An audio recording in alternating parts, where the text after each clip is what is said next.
इस वाले क्वेश्चन में क्या क्या है, इस वाले क्वेश्चन में सबसे पहले लिमिट्स देखें कि यहाँ पे x है तो सबसे पहले इंटीग्रेट y के रिस्पेक्ट में करेंगे और उसके बाद x के रिस्पेक्ट में इंटीग्रेट करेंगे। तो अभी अगर इधर लिमिट x की है तो मतलब लिमिट अगर x है तो इंटीग्रेट y से करेंगे तो y की लिमिट क्या है, x से तो √2x - x², तो x की लिमिट क्या हो गई, ये 0 से 1, तो ये लिमिट लिख ली। उसके बाद ये इक्वेशंस लिखे कि x = y, फिर ये y = 2x - ये तो ये लिखी, फिर 0 = x और x = 1, ये चारों इक्वेशंस लिख ली। और ये वाली इक्वेशन कैसे लिखी कि स्क्वेयरिंग की दोनों साइड, तो ये ऐसा आ गया और फिर इसको इस साइड भेज दिया तो आ गया ना x² + y² - 2x, ये आ गया।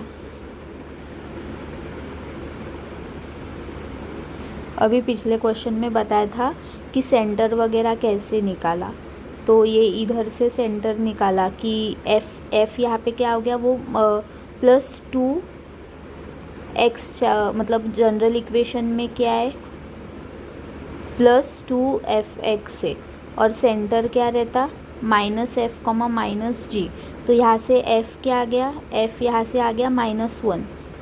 अगर f = -1 है तो सेंटर क्या है -f, तो -f क्या हो गया 1 और यहाँ पे g है ही नहीं तो ये 0, तो यहाँ से ये सेंटर आ गया। और अगर रेडियस देखा तो रेडियस क्या है, f² + g² + c। अभी इस वाले इक्वेशन में, इधर इस इक्वेशन में f1 है तो f² क्या हो गया 1, g 0 है, c 0 है, तो रेडियस 1 आ गया क्योंकि √f² + g² - c, तो रेडियस 1 आ गया। तो ये सारी इक्वेशंस लिख ली। फिर उसके बाद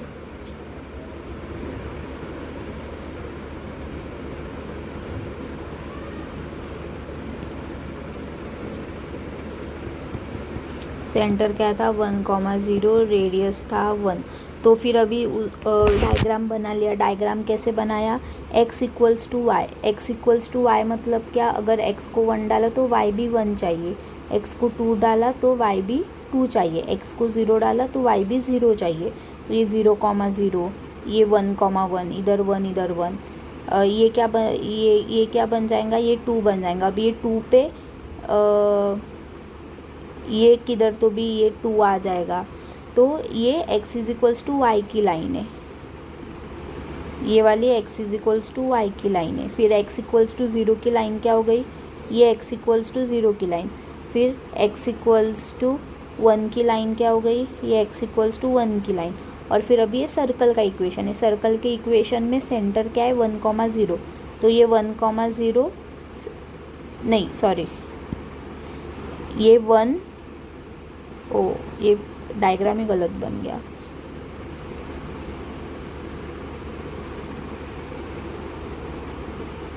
एक बार डायग्राम वापस से निकालते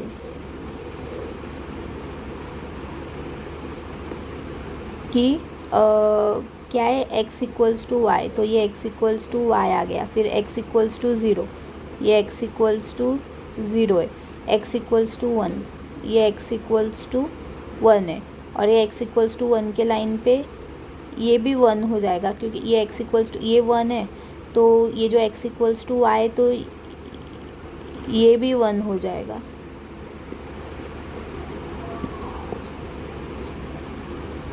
फिर क्या है सर्कल, सर्कल का सेंटर क्या है 1,0, तो ये सर्कल का सेंटर हो गया ये 1,0 और रेडियस क्या है 1, तो ये इसकी रेडियस है, तो सर्कल ऐसा आ जाएगा।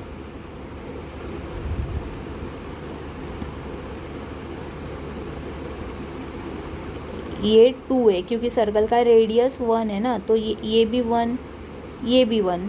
ये सर्कल अभी यहाँ पे अच्छे से नहीं दिख रहा पर ये 2 हो जाएगा, ये 1 है, ये 0 है, ये ऊपर का 1 है और ये नीचे का क्या है -1 पॉइंट।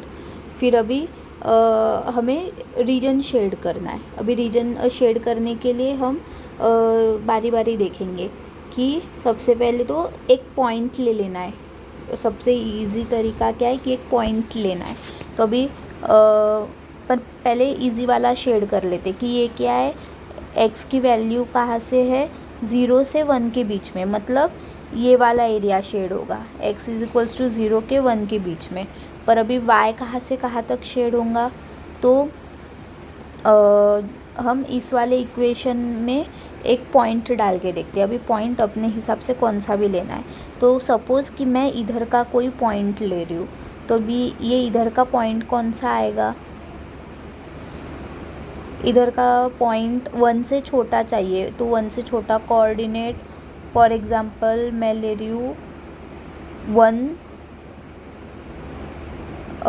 3/4, इसके पास वाला ले रही हूँ, या फिर 1/2, इधर कहीं भी आएगा। 1/2 पॉइंट ले रही हूँ और ये कितना आएगा, तो ये ना मैं ये पॉइंट थोड़ा नीचे ले लेती हूँ। तो 1/2 और इसका y कोऑर्डिनेट क्या आ जाएगा, 1/2 से भी छोटा लेना है, मतलब 0 से एकदम पास। तो समझो मैंने लिया 0.1 और x क्या है मेरा 0.5। तो अभी मैं इसको इसमें डालती हूँ, x > y, ये वाले इक्वेशन में। तो इस वाले इक्वेशन में डाला तो x क्या है 0.5 और y क्या है 0.1। तो ये ट्रू है क्या, ये ट्रू नहीं है, क्योंकि 0.1 ये छोटा है, 0.5 बड़ा है, तो ये ट्रू नहीं है।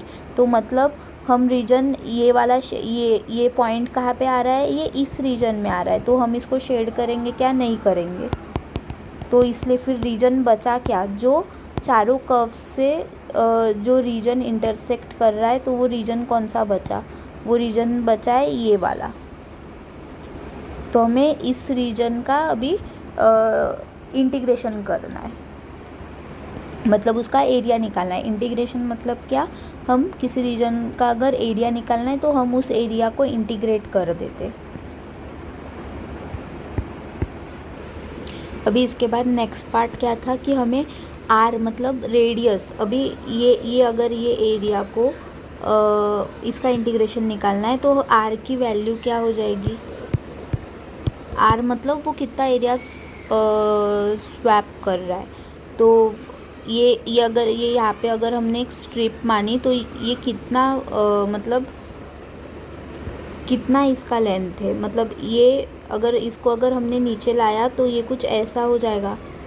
तो ये कितना एरिया स्वाइप कर रहा है, r = 1 तक, क्योंकि ये 1 है और ये आगे वाला 2 है। तो 0 से 1 तक ये स्वाइप कर रहा है। और अगर हमें अभी थीटा जानना है, तो अगर थीटा जानना है तो हम क्या करेंगे, ये यहाँ से चालू हो रहा है, यहाँ से यहाँ तक जा रहा है, तो ये एंगल कितना है, ये वाला एंगल कितना है। तो ये x = y की लाइन है। x = y के लाइन में मतलब ये ऐसा है और ये जो लाइन है तो ये इसको इंटरसेक्ट कर रही है इक्वल पार्ट में, मतलब ये अगर ये थीटा रहा तो ये भी थीटा होना चाहिए। तो ये टोटल एंगल रहता कितना है, 90 डिग्री। तो ये एक थीटा 90 डिग्री का हाफ क्या है, 45, मतलब ये 45 है और ये भी 45 है। तो उसके हिसाब से हमारा एंगल कहाँ से कहाँ तक जा रहा है, हमारा एंगल जा रहा है 0 से नहीं, सॉरी 0 से नहीं, ये यहाँ से चालू हो रहा है ना। तो π/4 मतलब 45 डिग्री से कहाँ तक जा रहा है, π/2 तक, मतलब 90 डिग्री तक। तो ये थीटा और r की वैल्यू लिख ली। तो अभी इसके बाद हमें नया इंटीग्रेशन एरिया लिखना है। तो हमारा नया इंटीग्रेशन एरिया क्या है, π/4 से π/2 तक, और r की वैल्यू क्या है 0 से 1। अभी ये लिखेंगे तो हमारा x² + y² क्या रहता है, r² के बराबर रहता है। और dy/dx, ये dy/dx किसके इक्वल रहता है, r/dr/dθ के इक्वल। तो अभी इसको सॉल्व करेंगे तो सॉल्व करेंगे तो क्या आ जाएगा, ये क्या हो गया आर क्यूब हो गया। तो आर क्यूब का अगर इंटीग्रेशन किया तो क्या हो गया R raise to the power 4/4 और इसकी लिमिट 0 से 1 डी थीटा। तो इंटीग्रेशन क्या आ गया, अगर इसमें इसकी वैल्यू डाली तो हमारे पास आ जाएगा 1/4 डी थीटा। तो अगर इसका भी इंटीग्रेशन किया तो 1/4 थीटा आ जाएगा, थीटा की लिमिट π/4 से π/2। और इसको अगर सॉल्व करेंगे तो हमारे पास आ जाएगा π/2 माइनस π/4। तो हमारा फाइनल आंसर हो जाएगा π/4 multiplied by 1/4 is equals to π/16। तो ये हमारा फाइनल आंसर है।